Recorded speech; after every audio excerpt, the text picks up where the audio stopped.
Welcome to the Defender Diaries, where I invite motoring minds to chat cars, restoration and motorsport. I'm Dominique Chalier, an Australian historic car racer, restoration professional and fanatic for everything machines, media and the mind. So jump in and let's go behind the chicanes. G'day everyone. Today I'm joined by Christophe Boribon, the National Auctions Manager of Shannons Insurance. I'm going to get him into the car now and we'll have a chat. G'day. This is the sick pleasure part of me. Is it? Just watching me get in? There you go. James Bond. I don't know about that. I think it's just getting used to getting into different cars every day. Daniel Craig, move over. We've got a new one here. No, far from it. Great to see you. How are you going? Well, all right. It's been okay. Yeah, busy time. Busy period. Doesn't stop. No gaps between auctions. It's full on. Yeah. Full on. Well, that's the way you roll. Bang, bang, bang. It's very inspiring. Here we are in Beaux. I know. 2010 Land Rover Defender. Yeah. A belated thank you for helping me secure this motoring dream of mine. Yeah. I think it's a pleasure to see you still got it. 11 years down the track. Well, not 11 years. It's 11 years old, but yes. You use it on a regular basis, and I think for me the joy is to watch people connect with their cars and enjoy it. Amazing, and safely insured by Shannons, so a nice thing here.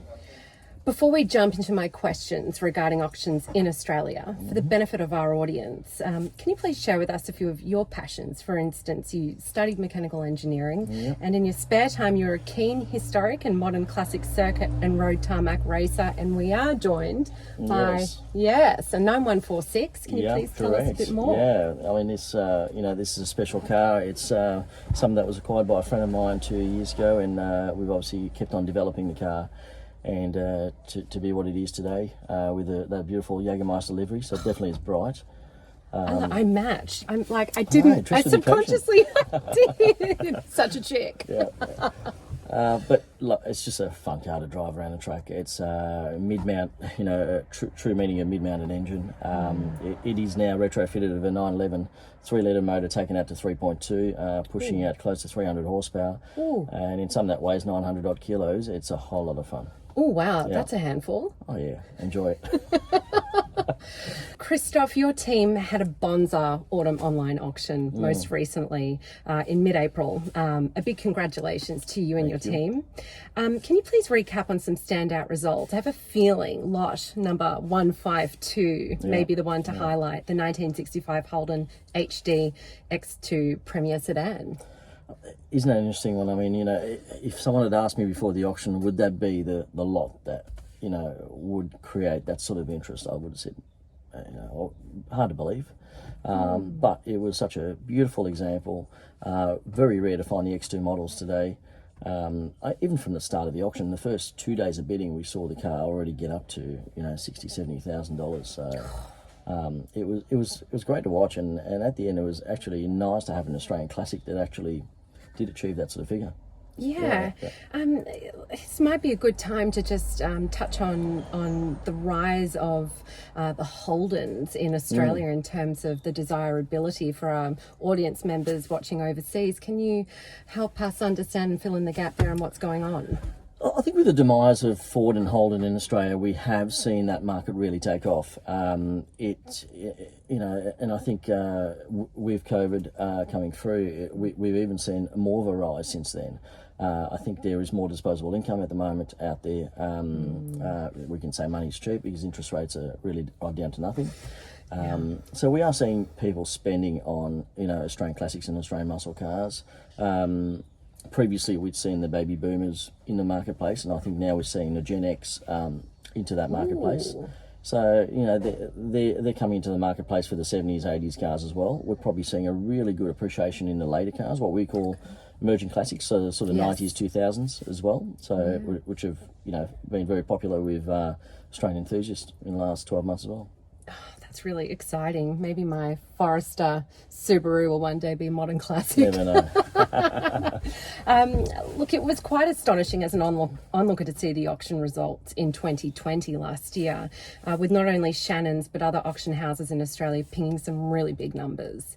It seems somewhat counterintuitive to what was happening on a global economic scale in terms of the pandemic crisis, which we empathise is still continuing. Yep. surely Aussies were selling out of need, but people were also buying, like you just mentioned before, and they're buying big. And you did just touch on this, but can you shed some light on what you felt was happening in the mind of Aussie classic and vintage car consumers during this time? Look, what I've experienced with a lot of customers, they're saying obviously they're not going to be travelling overseas for the next 2 or 3 years. So they're obviously looking at, exploring their own country. And many of us haven't explored our country as much as we should. And I think a lot of them are thinking, well, I can buy a classic car or a classic bike and actually, meet like-minded people, and we can do whether it's shows or interstate trips, and actually get to enjoy the vehicle, whether it's with friends or with their family. So right, it's like the spotlight's now turning inwards domestically, and I think that's really exciting. We do have an amazing scene here. We do, yeah. We've been mates now for probably a decade. Yeah, that's right. and through the car community, we've fostered so many friendships through the activities that we have. It is, so, yeah, and it's growing. Right. It's growing. I mean, and that's the beauty about it. I mean, that's what we see. I mean, as I think probably one of the beauty of working with Shannons and probably being the largest insurer of these type of vehicles in Australia, we are seeing that market grow. It's not as if we're seeing it stand where it is. I mean, we are taking, in excess of 15,000, 20,000 calls a week for insurance. And whoa, really? That many? Yeah. And we're seeing the numbers grow. I mean, so it's positive for the space, for the movement. Yeah. Very well. It's amazing. It's quite staggering, really. I mean, I'm not surprised that when you hear the numbers, and watching the auction results, you're just like, wow, this is really happening. Yeah. I'm going to put something out there. Please agree or disagree. I have a feeling that Australian classic and vintage car enthusiasts are buying more now with the view of driving and enjoying their classics, as opposed to viewing these fine collectibles as simply blue chip investments, which I think was a bit of a trend only a few years ago. Would you agree that there's been a bit of a shift in the mindset, or do you think Aussies have always, swung towards being more enthusiasts than just collectors? Yeah, good question. I think we see both. We see see plenty of people that buy and say, "Oh, I won't drive this. I'll put it away in my collection." Whereas, fair enough. And I think it's probably there's a little bit of generational things going on there. But on the flip side, we also see enthusiasts who are buying to use their cars. Whether it's out with their friends, with their family, take them out on regular events. I think the fact that we've seen events change, the traditional car shows where you would go and spend 6, 7, 8 hours at a car show, take your picnic rug and your chairs. I'm not sure if Gen X really want to do that, or the young generation want to do that. They're probably more into the cars and coffee event where they can go for 2 hours, take the car out for 2 hours, and then potentially keep on going, go for another drive or enjoy their cars with a group of friends. So I think there's these type of events of changing, what we've seen from traditional shows previously, and probably encouraging people to use their cars more. Get out, shorter stints, perhaps not full day Ks. No. Look, I think if I speak personally, I look at as having a family. It's hard to be out for the whole day. Yeah. But it's easy to go out for cars and coffee at 7 a.m. and be back by 9:30, 10 a.m. So true. So there's those type of events, or we regularly do a drive group. We catch up at 7:30 for coffee, then we might take a drive up to Peninsula or down to Great Ocean Road, and we're back by 10:30. So it's like having 3 different days in one. It's pretty awesome. It is. I love that. Look, in terms of trends, is it fair to say Australia makes up its own trends of what's hot because of our deep passion for Aussie muscle, as opposed to being influenced solely by the American and European markets? Or do you think every region will always have a healthy appetite for their own and also for foreign exotics? Look, I think there's definitely the appreciation for foreign exotics. I mean, you and I both appreciate fine European cars and, design and, some of the Italian cars, some of the, most beautiful designed cars in the world. But I think Australians also, we have seen the trend of Australian muscle cars, selling for up to $1 million. It's staggering. It is 99% an Australian market and potentially 1% New Zealand for those cars. So it's our own bubble. It's not a world market vehicle. If you had to compare it to a Shelby Mustang or, Dodge Challenger or something, that's muscle, but more a world market vehicle. So, yeah. I think we do have our own bubble anyway. We have our own bubble, and then we have our own camps within the bubble. Yep, that's right. I know a lot of people, obviously being an Alfista. I know a lot of people that are very like Italian car oriented, but then will still rub a neck when a Tirana goes past or something because it's in us. It's in us. I think we grew up with these cars, and there's something special. We watch these cars race at Bathurst and other racetracks around Australia, and there's something special about it. I mean, I love watching a great XU1 or an L34 A9X, GT Falcon. There's some great cars out there. So. I know my mouth is watering as you're talking about it. It's like I'm such a sicko. I'm like, oh. Christophe, your career is so fascinating to me, and you have the pleasure of seeing such a wide variety of cars, as we've just touched on. Yeah. You meet so many people, and you learn so much about Australian motoring. Just to get inside your brain for a day would be pretty cool. You also help people facilitate dreams of ownership, but there must be an emotional side of your daily work, which involves working with people selling beloved vehicles for a variety of reasons. Yeah. Can you share with us a little bit of the realities of your daily work? Yeah. Look, it's interesting. I mean, people ask the question, why is that person selling? And there's 10,000 reasons why people sell vehicles and acquire others. We see people who enjoy restoring cars, and then once they've restored it, they sell it. Because they've just loved the project. They love the project part of it. There's others who have collected it and want to sell it and move on to something bigger and better, or they could be a change in their lifestyle, so they've decided to head in a different direction. So we do deal with a significant amount of people and really from all walks of life, and that's probably the great thing. We're dealing from the person who's the tradie, the mechanic, all the way through to your white collars. So you see a massive mix of people, as you'd see for the restoration business. Yeah, that's true, which is changing too. I'm amazed and excited by the next generation of avid vintage and classic car owners wanting to do projects. They come to us. They don't have the skills, but they've got the passion, and they really want to be a part of the project. So, you just said. And I think what's amazing with this scene is, and probably which doesn't happen in normal life, is how often can you put a tradie and a lawyer or a judge together where they can converse about very similar topics, but when you put them into a motoring theme together and they're talking about something they're passionate about, they could get on like best mates. And that's such an amazing point. That's the racetrack. Like, that's our garage, for instance. Right.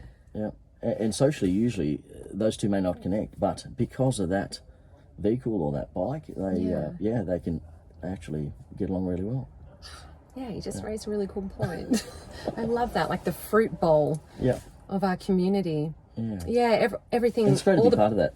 Yeah, it's great to absorb that and be part of that and just see. Because it's real. It's they're talking about something they're passionate about. It's real. Yeah. And I think that's why we're so eclectic in our interests and passions. Is we're an eclectic bunch, and I, like you, I just love chatting to people. I mean, here I am today. I just love getting to understand what people's worlds are like and their thoughts on things. So, the classic car trade is definitely the one to be in for that. In regards to veteran and vintage cars, as an enthusiast of both, I do worry that we will lose many of these, whether they depart our shores or are bound to museums. I'm not against cars being stored away and preserved, but I am pro the driving of them. I think it's healthy. It's like a treadmill. Look, and I think that's simply due to the younger generation either not having an interest, perhaps being fearful of their capability to own and maintain a vintage vehicle, or simply just not being in a financial position to do so. What is your crystal ball thought to the fate of our beautiful vintage car scene down under? Or the other point is, have they been encouraged by their parents or grandparents to actually participate and actually be encouraged to get behind the wheel of these cars and drive these cars? I think that's probably, for me, that's probably the bigger point. We see a very different scene in the UK. Yes. And probably a bit similar in America as well, where, in the UK, it's quite normal to see a 25, 30-year-old drive a Beaux Bentley. Yeah. Dad's got one, and you know the 25, 30-year-old son's is aspiring to own one as well. Yeah. Where we really don't see too much of that here in Australia. It's kind of sad, but I think it's how, you know, it's what's being put forward to these, you know, to the younger generations, and you know, if I take that one more step further, it's like the old tradespeople that we have who know how to roll sheets into, you know, create guards and things like that, and are able to create these amazing bodies of vintage cars, and you know, it's passing that trade onto the next generation as well. Yeah. You know, that's the other battle we face. But I think, you know, there probably is less interest from the younger generation, but I think it'd be great to see the older generation encourage the younger generation to partake in the scene. I think some more workshops, some again, I'm stumbling on it because I have so many ideas. Yes, and I have had so many ideas, and I've even run restoration classes with Vince Panozzo to try and teach and hand on the skills. But these things take time, and It's you know, at Motor Classica we had the program, the school program. Yes, which, I hosted one of the that's groups. right. I loved it. Which we looked at a few years ago to bring on, and for me it was really important to get behind it because as an engineering student, there weren't many outlets for me to go to after I'd finished my engineering at the time, and for us it was important to try and, you know, when we had a quieter day like a Thursday or a Friday, to try and bring school kids in to actually show them that, you know, this is, you know, vintage veteran cars, and some that they may not see, but also to get them to talk to younger people about being in the trade and what they can do. And you know, we discussed this at length around, you know, what age should we be targeting, you know, year 11 and 12s, or should we target younger? And we decided to target the younger group, like your 9s and 10s, because in many cases your 11s and 12s are already looking at what they're going to be doing, but the younger ones haven't quite committed to what they may do when they leave school. So it was important to get these kids in to actually see what we do at the show, and talk to some, you know, young designers from Holden Design and restorers and things like that. So I loved great. it. Yep. Can we do that again? I know we need to do it again. Like, we have to do it again. I had I think I led, was it 4 groups or 5 groups through the preservation category. And I mean, I'm just so excited talking about it. And it was a battle at times. Some of the kids were, you know, on their iPhones and perhaps looking at like modern supercars or things like that. But when you actually lead them back to the history, like this is where it began.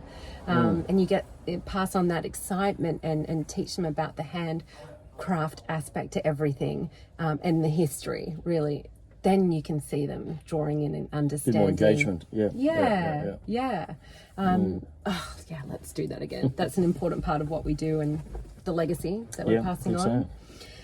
Christophe, I know that you're really, really busy. I've probably Speedy Gonzalez my way through this interview.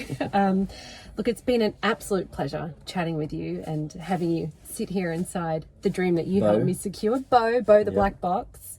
Before I let you go, the doors are locked, by the way, so I can't let you go yet.